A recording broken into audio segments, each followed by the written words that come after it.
Halo guys, perkenalkan nama saya Sri Wahyuningsi. Saya mahasiswi dari Fakultas Kesehatan Masyarakat Universitas Gorontalo, khususnya Prodi Ilmu Gizi. Baik, di sini saya akan mempresentasikan materi mengenai intoleran pada makanan, yaitu ada beberapa faktor. Yang pertama itu ada apa itu intoleran pada makanan, kemudian penyebab dari intoleran pada makanan tersebut, yang ketiga yakni patofisiologi atau mekanisme intoleran pada makanan, dan yang terakhir yaitu makanan untuk menghindari intoleran pada makanan. Baik, langsung saja saya akan mempresentasikan materi. Apa sih itu intoleransi makanan? Nah, intoleransi makanan adalah salah satu masalah kesehatan yang umum terjadi pada manusia. Masalah ini itu dapat dialami oleh ribuan orang di seluruh dunia.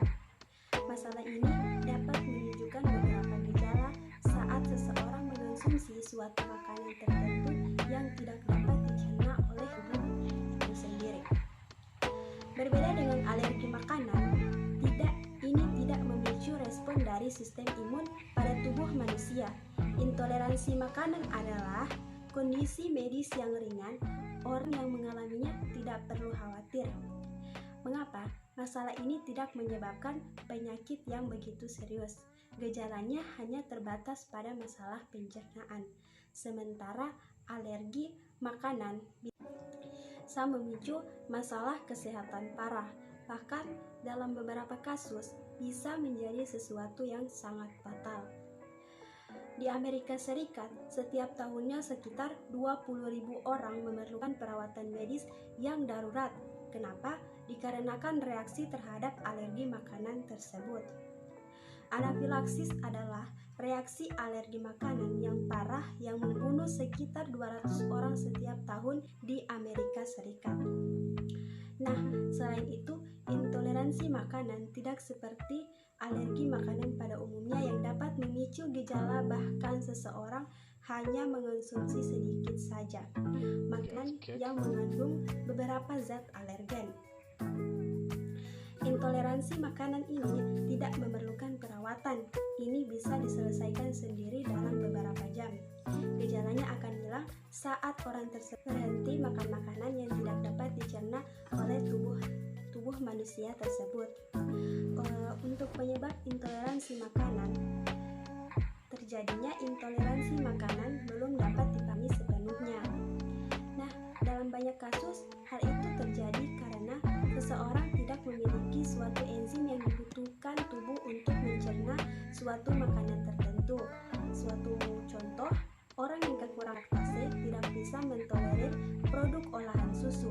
Laktase adalah enzim yang dibutuhkan tubuh untuk mencerna gula susu. Intoleransi makanan juga bisa disebabkan oleh kelainan yang mempengaruhi molekul transporter. Salah satunya perpindahan gula dari buah dan karbohidrat. Akibatnya makanan yang belum tercerna berakhir di usus besar sehingga memicu pertumbuhan adanya bakteri yang berlebihan dan fermentasi yang berlebihan. Ini akan membuat pasien mengalami suatu gejala seperti kembung dan diare. Resiko dari kondisi ini itu akan lebih tinggi pada orang yang telah mengalami reaksi reseksi usus. Ini dikarenakan mereka memiliki resiko pertumbuhan bakteri yang lebih tinggi di sistem pencernaan dibanding dari rata-rata manusia pada umumnya. Selanjutnya untuk makanan apa yang dapat menghindari dari intoleran tersebut. Yang pertama itu adalah susu dari kacang-kacangan. Laktosa biasanya ditemukan dalam berbagai produk susu hewani seperti kambing, sapi, dan domba. Sementara itu, susu yang dihasilkan dari kacang-kacangan seperti susu kedelai, almond, dan mente tidaklah mengandung laktosa. Jadi, jika Anda ingin minum susu atau makan sereal dengan susu, gunakan susu dari kacang-kacangan. Kita juga bisa membuat kopi susu, teh, jus, atau minuman lainnya dengan campuran susu almond, kedelai, atau mente. yaitu ada sayuran hijau. Berbanyak konsumsi sayuran berdaun hijau seperti bayam, brokoli, daun singkong, dan buncis. Jenis sayuran tersebut itu kaya akan kalsium dan zat besi, dua zat gizi yang banyak terdapat dalam segelas susu sapi. Oleh karena itu, kita tidak mendapat kalsium dari produk susu hewani.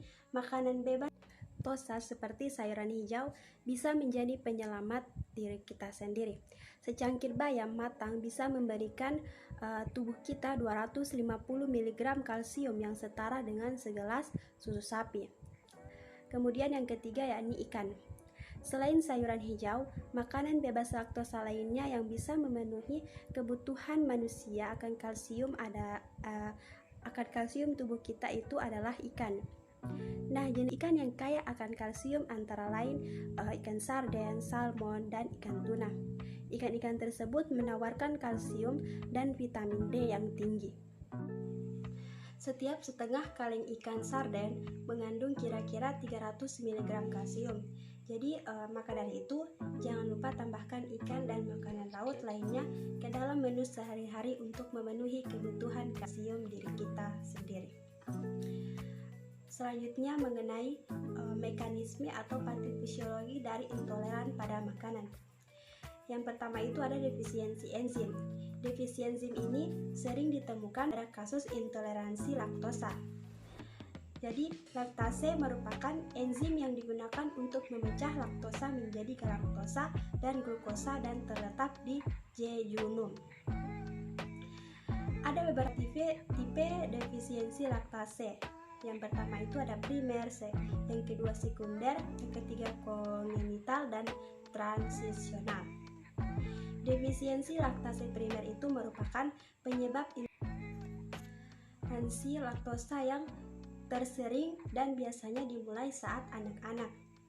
Sementara defisiensi laktase sekunder itu disebabkan karena adanya jejas pada mukosa usus halus.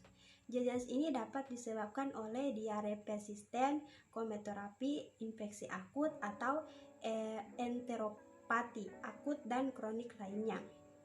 Defisiensi laktase kongenital yaitu merupakan hal yang sangat jarang dan berhubungan dengan genetik. Sementara defisiensi laktase transisional itu biasanya terjadi pada bayi yang lahir prematur. Mengapa? Karena saluran pencernaan yang masih bersifat imatur. Defek transporter. Defek transporter itu yaitu mekanisme yang kedua. Hal ini dapat ditemukan pada intoleransi fruktosa. Fruktosa itu merupakan salah satu monosakarida yang banyak ditemukan pada buah-buahan. Untuk mengabsorpsi fruktosa, tubuh memiliki beberapa transporter. Nah, transporter yang banyak dikenal adalah GLUT2 dan GLUT5. GLUT2 itu berfungsi untuk mengabsorpsi fruktosa bersamaan dengan glukosa sebagai co-transport. Rasio antara glukosa dan fruktosa yang diabsorpsi adalah 1:1. Kemudian GLUT5 tidak membutuhkan glukosa sebagai co-transport dan dapat diabsorpsi secara independen melalui difusi fasilitatif. Fruktosa yang terlalu banyak dan tidak dapat diabsorpsi di usus halus menimbulkan beberapa gejala terkait gastrointestinal. Gejala ini biasanya muncul jika mengonsumsi 25-50 gram fruktosa. Mekanisme yang ketiga yaitu efek farmakologis. Mekanisme ini sering ditemukan pada bahan yang berbahan aditif. Nah, itulah materi yang dapat saya sampaikan. Jika ada salah kata dari saya mohon maaf. Billahi taufiq wal hidayah. Wassalamualaikum warahmatullahi wabarakatuh.